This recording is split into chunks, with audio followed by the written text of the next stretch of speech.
মিম খারা জবর মা, মিম খারা জবর মা, লাম জের লি, লাম জের লি, মালি, মালি, কাফ জের কি, কাফ জের কি, মালিকি, মালিকি, ইয়া ওয়াও জবর ইয়াও, ইয়া ওয়াও জবর ইয়াও, মালিকি ইয়াও, মালিকি ইয়াও, মিম দাল জের মিদ, মিম দাল জের মিদ, মালিকি ইয়াউমিদ, মালিকি ইয়াউমিদ,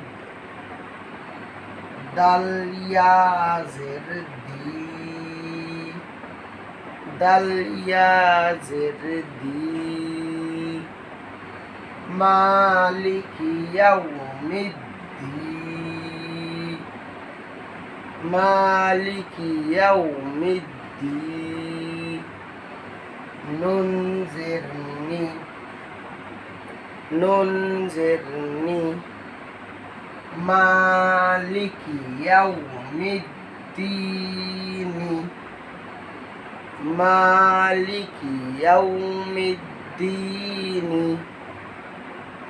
এখানে খেয়াল করেন, আমরা এখানে মধ্যে আরজি দেখতে পাচ্ছি।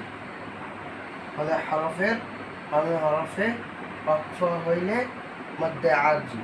এখানে মধ্যে হরফ হচ্ছে ইয়া এবং তার বামে হরফ হচ্ছে নুন, ওয়াকফ হচ্ছে এইটা। মধ্যে হরফ কীভাবে চিনবো? এটা মধ্যে হরফ ওই যে আমরা প্রথমে পড়েছিলাম জেরের বাম পাশে জজমালা ইয়া মদের হরফ। মদের হরফ হইলে কি করতে হবে? মদের হরফ হইলে ডান দিকের হরকতকে এক আলিফ টানিয়া পড়িতে হয়। তাহলে আমরা মদের হরফ হওয়ার কারণে ডান দিক হরকতকে এক আলিফ টান দিছি, কিন্তু এখানে দেখেন মদের হরফের বাম হরফের অক্ষ হইলে মধ্যে আরজি, মধ্যে আরজি হওয়ার কারণে এখন 3 লাইন টান দিতে হবে। আর 3 লাইন টান দেওয়ার ক্ষেত্রে আমরা এটা পড়েছিলাম পূর্বে পড়া, এখানে হরকত উঠে যাবে, উঠে এখানে বসবে জজম। জজম বসলে কী হবে? দাল নুন জের দিন, কী হবে? দিন। কিন্তু টান দিতে হবে 3 আলিফ, কারণ মধ্যে আরজি। চলো আমরা টান দিই দিন। চলো আরেকবার রিভাইজ করি। মালিকি ইয়াউমিদ্দিন, মালিকি ইয়াউমিদ্দিন, মালিকি ইয়াউমিদ্দিন, মালিকি ইয়াউমিদ্দিন। এখানে আমরা সমস্ত ভিতরে 3টা জিনিস পেয়েছি। একটা হচ্ছে হরকত, হরকত, হরকত, হরকত, হরকত, হরকত, হরকত। আরেকটি হচ্ছে জজম, জজম।